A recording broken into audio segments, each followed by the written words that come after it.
I'm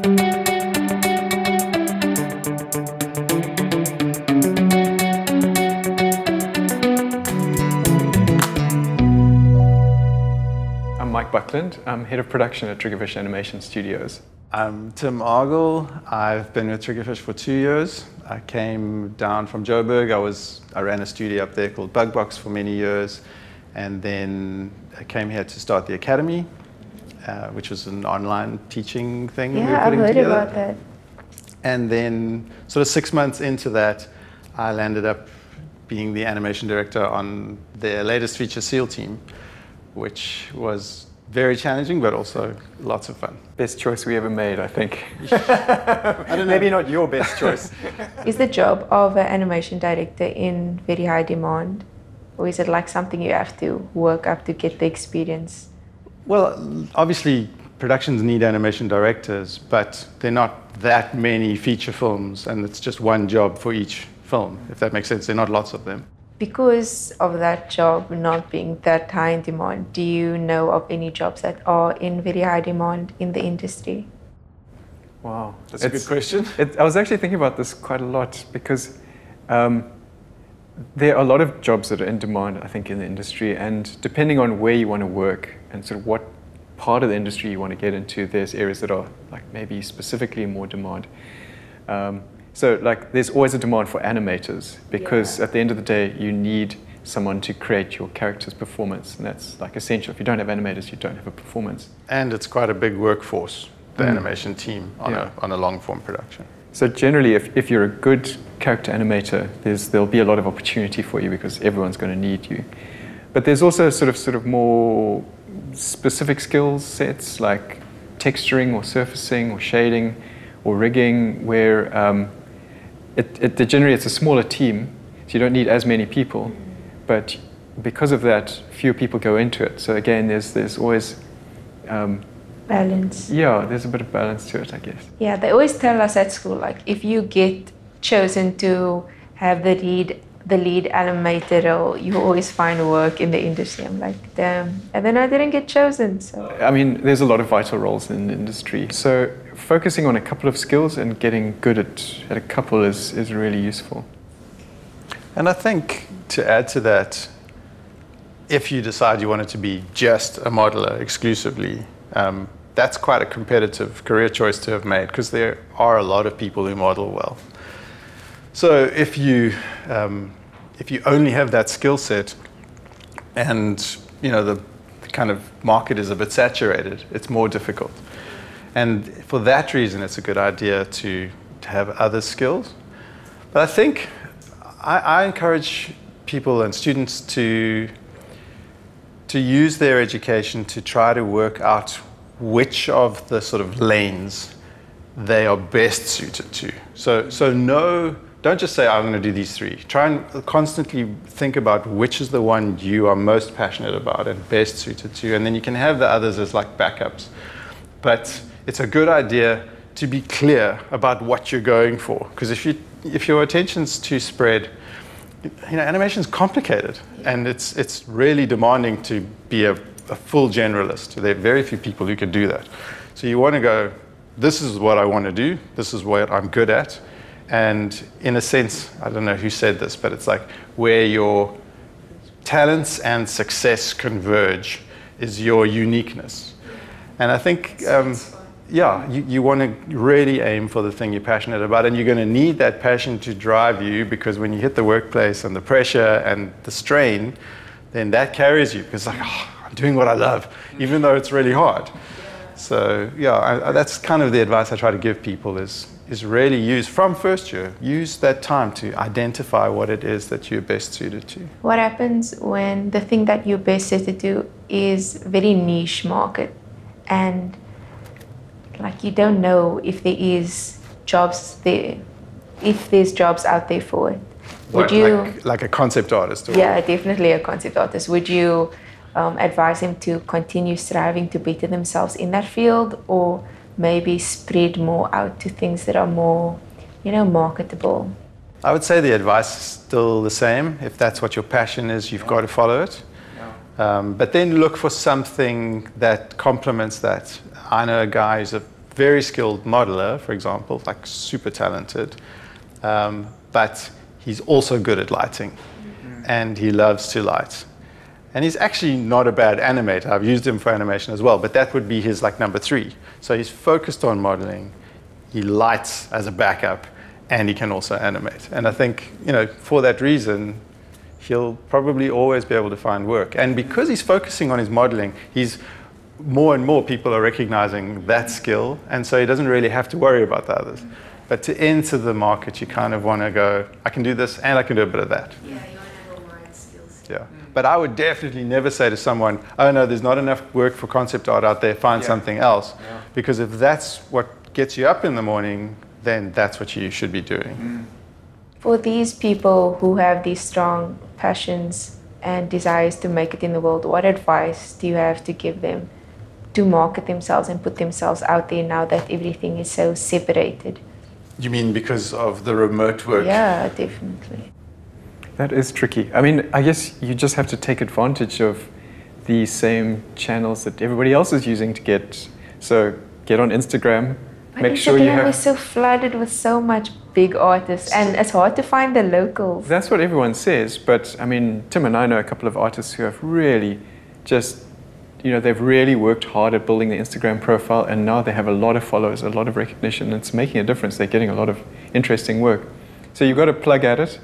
And the other thing is, get on LinkedIn. I don't spend enough time on LinkedIn, but that is where people are showing off their work, talking about themselves, commenting on other people's work, and that's where you kind of start to build a network, get engagement from other people, and build connections that way. And it's not going to always be like this. I think at some point things will start opening up. You'll be able to attend festivals and all that kind of thing, and those are also excellent ways of meeting people and kind of building out your connections. Yeah, and I get the thing that like Instagram is like really intimidating.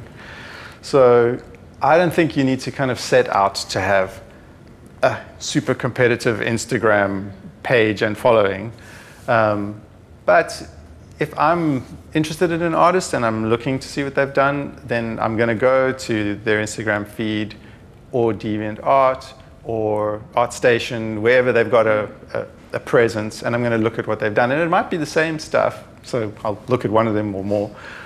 But rather, than have loads of stuff on Instagram, just put like 4 or 5 or 6 really cool pieces that you are proud of, that really reflect you. So yeah, you can't kind of stop doing the Instagram thing because you'll never get there where the people you sort of admire and aspire to be like are. But in a way, that's a problem with Instagram because it's sort of like it's all about who's following who, And I think in this context, you're just looking for a platform for your art. So, pick a few. You can put the same stuff up there. Just view the platform differently. I think, from a point of view of an employer, I mean, what every studio is probably doing is looking at graduates as they come out of the college. So the school circulates your reels to us, and they kind of make us aware that these people are coming out. And, quite often we're involved in reviewing your animation, your short film at the end of the year. So we're generally aware of the students and who's coming out, and sort of starting to think, well, that person could be a good fit for this project when it comes along. So you may not feel it, but the industry is looking to employ people. They want people. So they are looking at the animation school and at all the other schools to see what the graduates are like and see where their potential next generation of employees are. Is Triggerfish looking to hire? We will be, yeah, we will be in the next few months. How do you guys go about hiring people now that everything is remote and working from home is not it's not uncommon? Well, how do we go about hiring? It's probably pretty much as Tim says, spending a bit of time on ArtStation and the other platforms, sort of looking for people with the right sort of work. Obviously looking through student reels that have been submitted. I mean, as a studio, we have a website where you can submit your details and your show reel and portfolio. So we go through that and try and build a short list. It's really important that you get on there. Yeah. Because that's the first place we look. Yeah. Okay. Good. Yeah, and we'll build a short list out of that, and then we'll start interviewing people, and that can be remote or that could be in studio, depending on the circumstances. And then if we like you and you like us, then we'll hire you. Is it common for other animation studios to also have this place for you to submit your reels and things on their website, or is it just Triggerfish that has done this? It's pretty common, I'd say, in the bigger studios. Most of them have like a jobs tab or a careers tab, and you can go and... I don't think many students know about this, actually. Yeah, I haven't kind of actively gone and had a look at what other studios are doing, but I think that's kind of how they function. It's... And I suppose the point is, if you want to be employing people, you need to make it easy for them to send their details into you so that you can access them and meet them. Do you guys have recruiters on the hunt for people, like on LinkedIn, looking for students? Mike. It's just me. No, we don't employ recruiters. We mostly rely on word of mouth. So generally, if I'm hiring a more experienced person, I try and find out, I put together a short list, and then I try and find out people I know who've worked with these people to get a sense of who they are and what they'd be like. And with students, we often speak to the lecturers or other people who maybe have employed them during their job shadow or that sort of thing. So South Africa is a small industry, and everybody knows everybody, so you can generally quite quickly get a reference for somebody. Somebody knows that person in the industry. Maybe just to add to the answer, because once we've identified somebody based on their talent, we would typically, pre-COVID, have brought them into the studio and met them and had an interview with them, because we really want to get a sense for who they are as people and what they like. So we still do that. We'll have a call, a video call, and we just see, do we connect? Does it feel like this is somebody that we can work with? Because it's as important as your skill set is your sort of, what do you like to work with? How are you going to be in a team? And we'll ask stuff like, when you did your student film, how did you deal with critique? How did you deal with your peers? And were you good at giving critique and receiving it? Because essentially that's the job. You do your best work and someone says, that's great, but it could be better. And, you got to kind of suck that up and go, yeah, you're right, it could be better, and learn to welcome the notes, because that's what's going to improve you as an artist, and it's why the work looks good. Where do you see the South African animation industry in the next 5 years? Wow. Crystal ball. Based on what's been happening in the last, 3 or 4 years, I would say it looks like the trajectory is like steep for kind of growth. Exciting to hear. Yeah. And just knowing, the relationships that Triggerfish has built with all these big studios, Netflix, Disney Plus, Warner, Sony, there's stuff happening, like things that at the beginning of my career just seemed unimaginable. When I started out, we couldn't do a Cocoa Pops commercial in this country. It would always go to London. And I've seen in the 30 years that I've been doing this how, they're now looking this way. So it's very, very exciting. Because we have so much to offer. Yeah. And I think the skill set and the talent, no country's got this monopoly on talent. There's amazing talent in South Africa, just as there's in Canada or China or anywhere else in the world. And the quality of training institutes is really good now, and the quality of students graduating is really strong. So there is opportunity for people to get into the industry, and there are. Yeah, I think it is growing as a whole. I think there is more work coming to South Africa. We get offered more work than we were used to when I first started at Triggerfish. And the projects are bigger and bigger. So, yeah, I think the future is quite exciting. What sort of work ethic do you guys look for at Triggerfish? I think motivation, like self-motivation, is really important, because this is a tough industry, and you do get a lot of criticism. Every day you're putting your work in front of somebody else, and somebody else is commenting on it. And being able to keep yourself strong and motivated to keep making really awesome work, it's not easy. And people around your team will support you and help you, but ultimately it's got to come from within. You've got to have that fire for, I'm going to make this this piece of concept art, the most beautiful piece of concept art I've ever done, and I'm going to do it again tomorrow, you know. Yeah, and I'm going to implement those changes because I know it's for the betterment of my work. Exactly. Yeah. So motivation is big. Communication as well, I think. Yeah. Like when I started in animation, I never thought of communication as something that's important. I just thought, well, we just make animation. But as soon as you start working in your team, and I'm sure you're experiencing this already with your short film, as soon as you're working with other people, you have to be able to talk to them and to be able to hear what they're saying as well. And that just gets bigger and bigger on a bigger scale show, you know. So being able to really speak to people so that they understand, and also be able to listen to them and make sure you understand what they need from you is really critical. Yeah. You know? And something I realized is so important in our communication is, because we're in a visual industry, is to be able to communicate visually. You know, a lot of the communication and feedback that I was giving on SEAL Team, for example, wasn't verbal. It was notes that I was, you know, drawing over their work and then typing and writing, and then, you know, if there was confusion, there would be a call.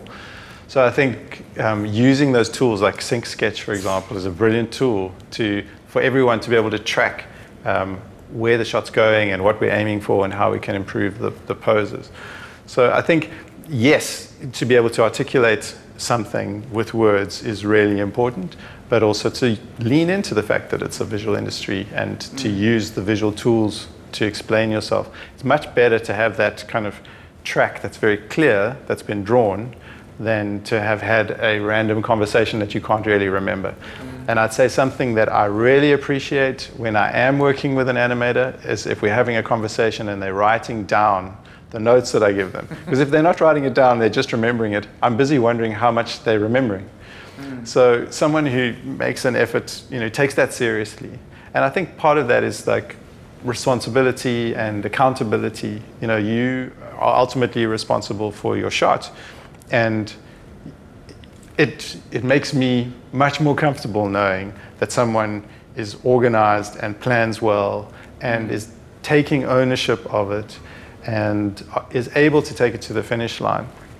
And I'm confident that they'll get it there if they display those kinds of attributes, which is, you know, the sense of focus, writing down what they need to do, and making sure they understand me. You know, so they'll ask a question like, so by this, do you mean that? And that kind of thing is a game changer, because someone who just goes, okay, and then the next submission that comes back, I see that they didn't get it. Man, that's frustrating, because you don't have the time for that. Okay, this is a big one. Do companies require experience for you to work for them? Because they always say you need experience to get experience, and it's a deadly cycle that's so frustrating. I think it depends on the job. So, I mean, I think in South Africa there is a shortage of senior experience because it's just a young industry. Most of the senior people in our studio are kind of in their 30s. Yeah. But at the bottom, I think we understand that we need to bring in young talent, and there is going to be a kind of training component as they come in. I think every department in our studio trains people coming in to the way we do things in a specific way, or better ways, techniques of getting things done than maybe they've learned outside. So we generally run an internship course every year where we know we're bringing in graduates, and we're going to be training on the job, but they very quickly become quite significant part of our production because we pick very selectively, and they're people who kind of are able to level up very quickly. So we know they don't have experience, but we also know that they'll gain it quickly and be productive very quickly. And I think to add to that, your student film is experience. It's true. And it's why the animation school has done so well, as an example of a school to replicate the industry as closely as they can with a pipeline that resembles ours. And so we're looking for how you function in that student film experience and how you contribute and what you've learned and how you can bring that into the workplace. So yes, you don't have work experience, but if you have a student film, you've got a show reel. I can see, the level of animation, how much you've grasped the principles, to what extent you're applying them in your work, and I'm looking for that. So, extract that experience from your student film experience. Make sure that you can gain as much from that, and the people that Mike's talking about, the ones that we choose, are the ones who've shown they've done that. I really like the willingness of animators to teach each other. So I hope it's like that in the real industry, because everyone's always willing to help you, teach you new lessons about what you could do better. Yeah, we actually implemented that on SEAL Team. We had, obviously, their leads, that's their job to supervise animators, but then we had like sort of buddy teams where someone was mentoring someone else. And it was obviously very informal, but I'd encourage the animators to give each other notes before they made their submissions, because then the submissions are that much better, and the chances are I'll be giving fewer notes, or the director might just go, man, this is working out the gate, move to blocking 2. Has your view of the production pipeline changed after being involved in many different types of production pipelines?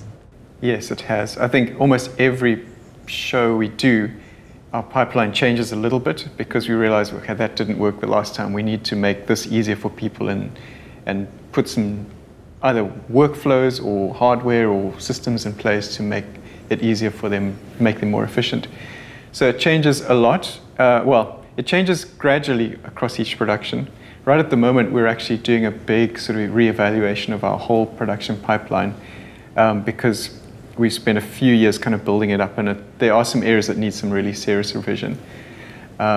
So at the end of the day, what you want is to make sure that your artists can spend as much time just being artists and not waiting for some other technical holdup or bottleneck or a review process that just isn't efficient. The whole thing is just to try and support the creative process as best as you possibly can. So every time we finish a project, we'll do a debrief. Say, okay, what was working, what didn't work, and then try and carry that forward onto our next production. But you know what, as a graduate, I don't think you really need to worry about pipeline all that much, because you'll be working in a studio where somebody else's responsibility is making all of this stuff work. Your responsibility is coming in and being really good at whatever you were hired to do, art, whatever the case is. Yeah. So it's nice to have an overview, because I think it's important to know what you're making and how that goes to the next person, so that they get something they can really use. So understanding those principles of the pipeline is important, but more than that is probably not that necessary. And you'll pick it up as you kind of gain more and more experience in the industry. And all you really need to do coming into the job is anticipate that initial sort of adaptation to how the pipeline works, which you're doing. I can tell. You're wondering, how different is it going to be? And there is obviously a ramp up to understand how to use the tools, and some of them are less intuitive than others, but that's also stuff we're working on, is to try and make it as artist friendly as possible. How often has the changes in technology affected your workflow? Do you think that these new things that you're learning makes things easier or harder in the long run? The software is obviously constantly evolving, and sometimes I find that frustrating, because there's always something new to learn, but it's evolving because it's improving. So I think your question is kind of loaded, because you know the answer. It's harder initially because you've got to adapt, but then it becomes easier. Yeah. And I suppose, we have to, in this industry as artists and as a company, be looking at what the technology is doing all the time, because there's something that we've been struggling with, that's been taking longer than it could. And if we use the new tool and we're willing to kind of pay the school fees and adapt, we're ultimately going to be able to move more quickly. So there's pain, but then there's also efficiency that comes. I think the people, they just struggle with coming to the realization that the world isn't what it used to be, and you have to learn these new softwares, even though it's going to mess with your brain. Yeah. Well, I think the really important thing is not the software that you know. It's up here. It's your creative process and your creative abilities, because you can apply your skills to any software. That's just a tool. And what really matters and what's really valuable is your creative ability to express that through whatever. You can use Photoshop, or you could use Substance, or you could use whatever other painting tool out there. It doesn't really matter. And if Photoshop just went away tomorrow, you'd still be able to carry on. You'd find a new paint package to work in. So the important thing is to just keep nourishing your creative skills, and also keep a kind of exploratory mindset. Like, oh, there's this new thing come out. Let me play with it. Let me see what cool things I can do with it. Might spark off some sort of new creative process for you as well. But that's the important thing. The software is just a thing to get things done. It's important to know it so that you can be useful and kind of get up to speed quickly in a studio. But what we really want is, what we're really hiring you for is your brain. Yeah, it's the vision that you have inside. Yeah. You just have to be willing to express it, I guess. Yeah. Yeah, and I don't think Photoshop's going anywhere. Yeah. I don't think you need to worry about that. That's not going to happen. When you said that, my heart literally went oh. What is the market like for concept artists in South Africa? It is a pretty competitive space because it's quite small. At the moment, I think there are probably a smaller number of studios who have the capacity to employ a concept development team. Yeah. But I think as more work comes to the country, and at Triggerfish we actually have a dedicated story development department, and they are always working on new concepts, and they need concept artists to kind of work on every project we do, even before it gets into production, just sort of developing ideas. Mm-hmm. So I think the opportunities are growing. But it is still, I suppose, still a fairly small field at the moment. Because I think, I ran a much smaller commercial studio before I came to Triggerfish, and I couldn't afford a full-time concept artist. So I had animators who were hired as animators, but they were also capable as concept artists. And so when we landed a job where we needed to develop characters, I knew who I would give that work to. So I think it comes back to that earlier question that, if your skill set's a little more rounded, then there'll be work for you in smaller studios. But the bigger studios have always had dedicated concept people and a division for that. The big studios, the Disneys and the Pixars. And Triggerfish is moving into that space where they're developing a lot of their own content, and for that reason, they can justify sustaining a team of concept artists. So I think it's never been better, and it's going to get better, but it's still an area that's going to be highly competitive. Yeah. But you know what? You signed up for show business. We're not accountants where if the answer is right, you're hired. It's about, does it have appeal? Yeah. Is this interesting? Is this going to move an audience? And that's a moving target. So it's really about you as an artist, and it's always going to be competitive. It's kind of like being an actor. When earlier you said that you guys hire a lot of interns, like you have a set team for the interns. Would you hire interns as concept artists as well? Yes. Or is it? Oh. Yes. So we actually had at least 2 or 3 interns last year on our concept team. There's definitely opportunity for concept artists. I think what I've realized is we actually never had enough concept artists before, because you almost tend to undervalue the benefit that a concept artist brings, because so much of the forming of that project, that film or short film or whatever it is, it happens right there in the concept stage. And if you don't get that right, it is so painful down the line. And we've experienced that in quite a hard way in the past, where we didn't get our concept art really well, efficiently done, and that meant that all the modelers didn't have finished work to work with. So they were doing concept while they were modeling, and it ended up in the animator's plate, and they were almost dealing with models, trying to make them look like appealing, and that was a job that should have been done a lot further back down the line. And because we had underestimated how much information needed to go into the concept.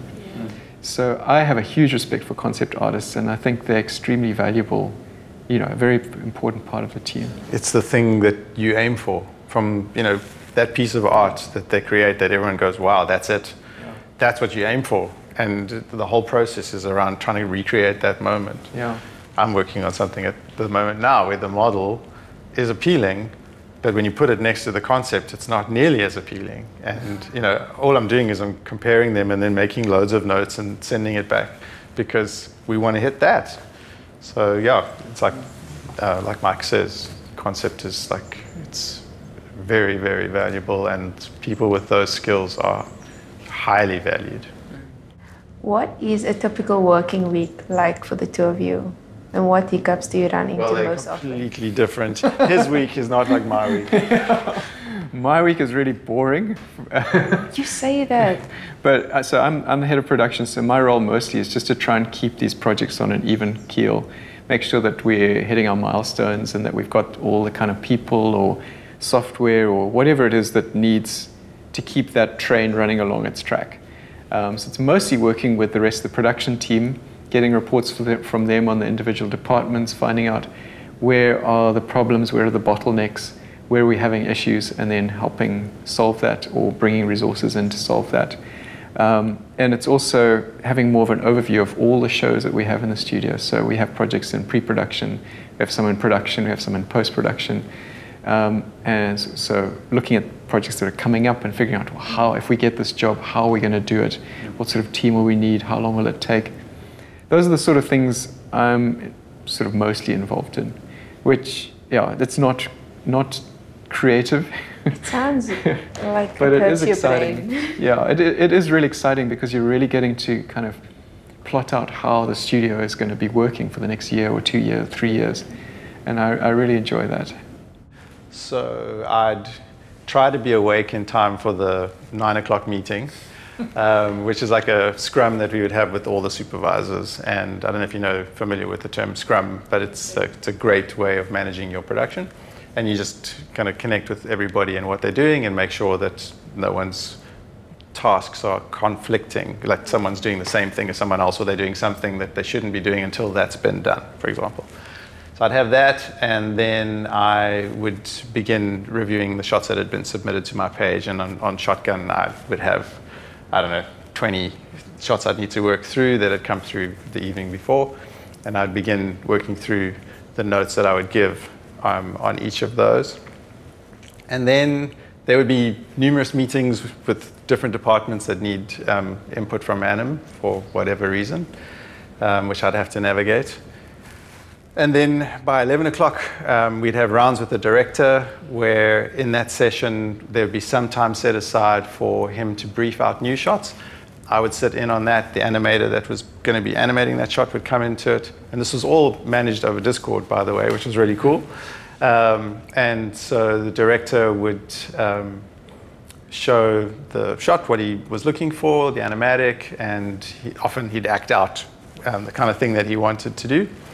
And then another part of that session would be dedicated to animators who've been briefed and have prepared a pitch, and then they would be pitching their ideas to the director. And then the next part of that might be some Q&A stuff. So the animators greenlit their planning, they've done their blocking one, I've given some notes, and he's given some notes. This is all happening on Shotgun, but the animator's not entirely sure about one of the notes. So then he's asked, can he have a Q&A with the director? And then that question answer thing happens, everyone gets clear about what to do, and everyone goes away and carries on with their work. Sounds like such a busy day. And then when that's done, I go back to my reviews. And then what was happening on SEAL Team was at 4 o'clock in the afternoon, the Chinese team would submit all of their shots, and there would probably be about 50 of them that would hit my page at the end of my day.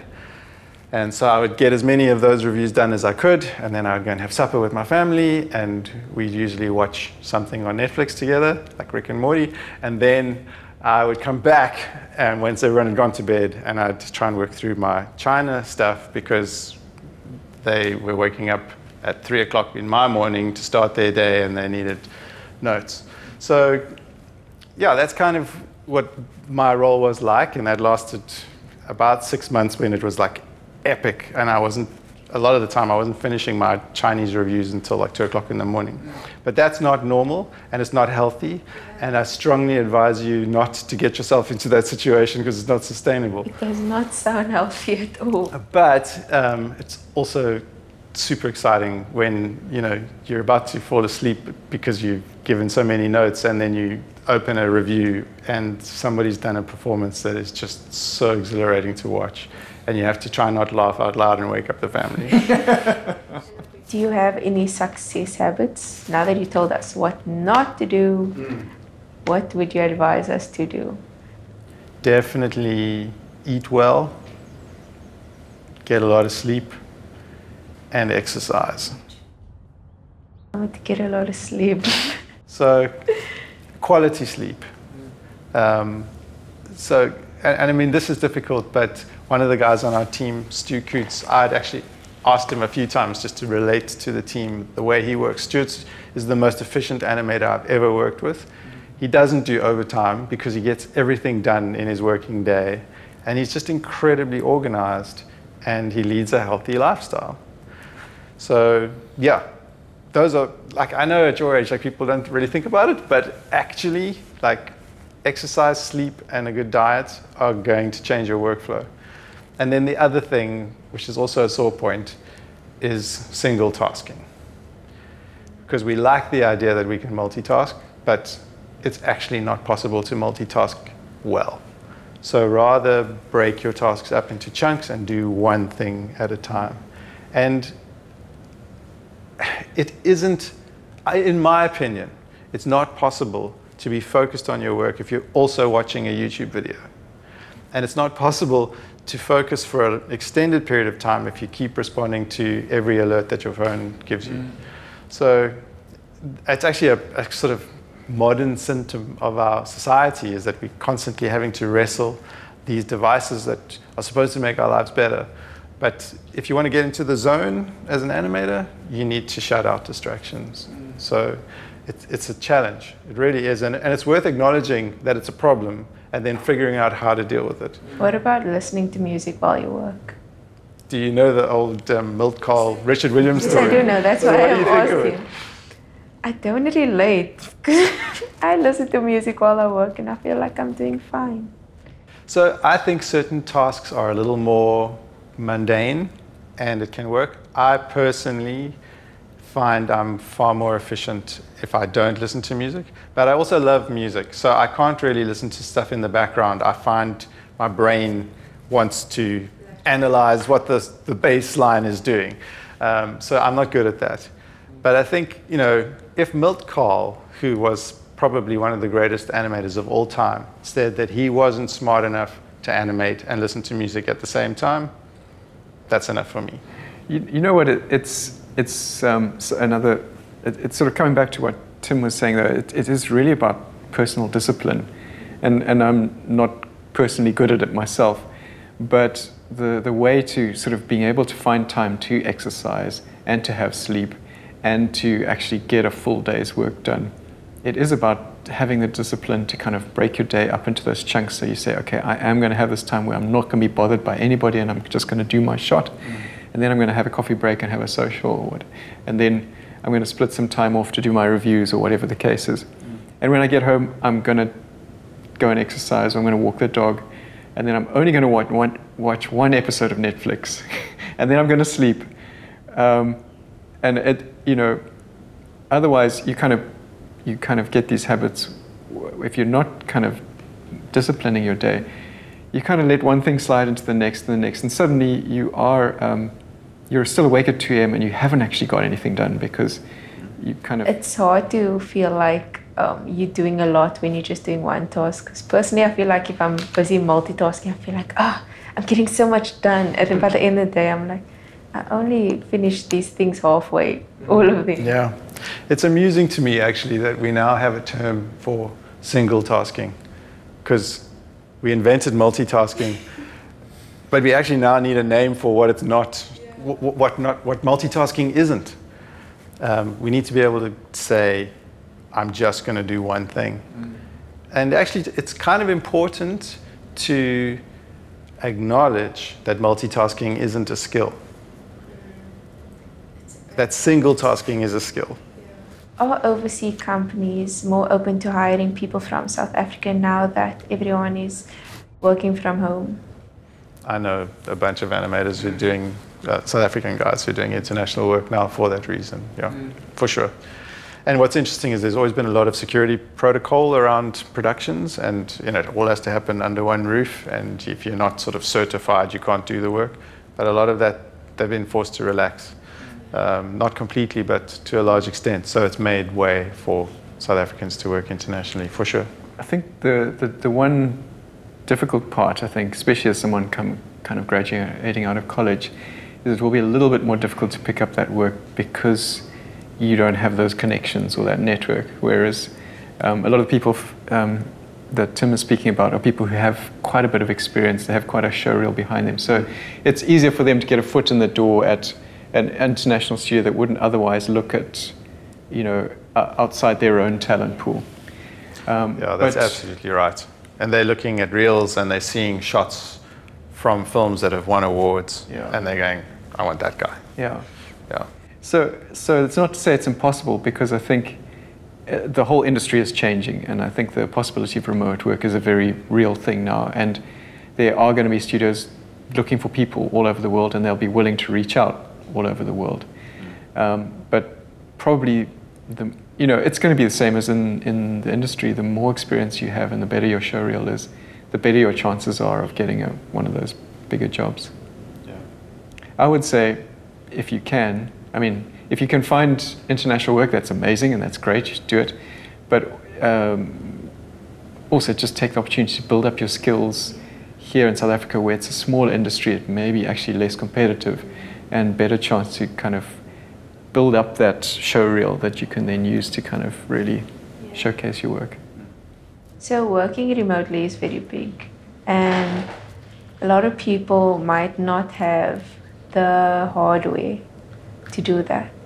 Do you have any work setup that you would recommend? There's two ways of doing it. What we've done at Triggerfish is that we have mostly created a remote working setup where artists can remote into a high-powered workstation in the studio. So all of the work actually gets done in studio, and they could be using a laptop at home or whatever the case is. And that makes it a lot easier for our artists, because they don't have to go out and buy a really expensive machine with lots of RAM and CPUs and all that stuff. But if you are an individual freelancer and you're looking for work, you're going to need to invest in your lifeline, which is high-speed internet, and you're going to need to invest in a decent workstation with a tablet, with a good screen, good monitor, with a good graphics card. All of those things, you're going to need them. What does make a big difference is a nice size display. If you are remoting into the studio's machine and you're using your laptop, having a big display or two displays helps a lot, because I've got like the Discord comms and all of that stuff on the one, and then my on the other. And that is one of the challenges we found in the production, is most people like to have two displays just for Maya. But with the way we were working using AnyDesk, it was a bit heavy on the bandwidth for the artists to run two displays simultaneously. So we asked them to just do one and sort of switch screens, which isn't as efficient, but people kind of got into it. There are better systems out there, and I think they will get better and better. But I still think, as an artist, you should own your tools, because you don't know, you might leave a company and then you don't have the equipment to create any more work until you join another company.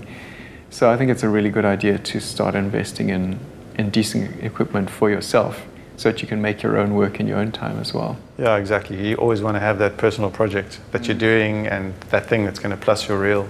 So if you can afford to, you should try and equip yourself to do that. Yeah. This is the last question. The biggest one. How long until AI takes over? I don't know, a couple hours. That's a good question. I don't know the answer. I've always felt that computers are good at kind of being on or off, but they can't make creative choices. So whatever task is mundane that can be automated, sure, AI can handle it. And I don't know if I was telling you this thing that Nuke can do now, where you can like clean up a few frames and then it works out what you're trying to do and it'll keep doing it. That's amazing. But yeah, I think to decide where the kind of plane should be on a model that's going to be more appealing, you need someone with good eyeballs. And I would say that's the thing I probably value the most in the people that I work with, is people who can see it. Because not everyone can see it. And the ones who can, you just treasure, because you don't have to give them tons of notes before the pose is appealing. They just pose it in an appealing way because they can see. So computers will never have that ability. The whole point of technology is to take the labor and the inefficiency away. And that's what AI is effectively doing. Like, you don't want to be that person rotoscoping, doing really tedious work that doesn't actually engage your creative ability. Although you could listen to music while you were doing it. Yeah, that's true. That's one task. But you know, probably nobody got into animation because they wanted to, I don't know, do some tedious hand painting of frames, of 1,000 frames. But you kind of end up doing that because that is one of the tasks that kind of needs to be done. And there's 1,000 tasks like that in the whole frame, in, you know, the whole scope of animation. So if there are software systems that can take that away, that's good, because it frees you up to actually be, you know, to actually use your creative brain. You know, in your case, concept art, if you can, if you don't have to do so much cleanup on your concept art, for example, then that gives you more time to create more ideas, a broader range of ideas. And I think that's what the whole point of it is, give you more time to be on the creative side of things. You guys are both in the industry for so many years. I'd like to know what drives you to stay. I still love it. I love the moment where that thing that was a drawing on a page has a soul. And when that happens, and it either moves me to laughter or maybe even to tears, that's what got me into this game when I was your age, and I love it still. It's at the end of the day, it's like, I really love telling stories and seeing some idea that came out of somebody's brain like mushroom into this thing that like then 50 people are all working on, all like, they're all talking about this really arcane and detailed stuff about this one guy's idea, and then kind of bringing all their like talent and their brains all together to create this one final image. That whole thing is so exciting. I mean, no one else gets to do that, you know? Yeah. So that is really cool.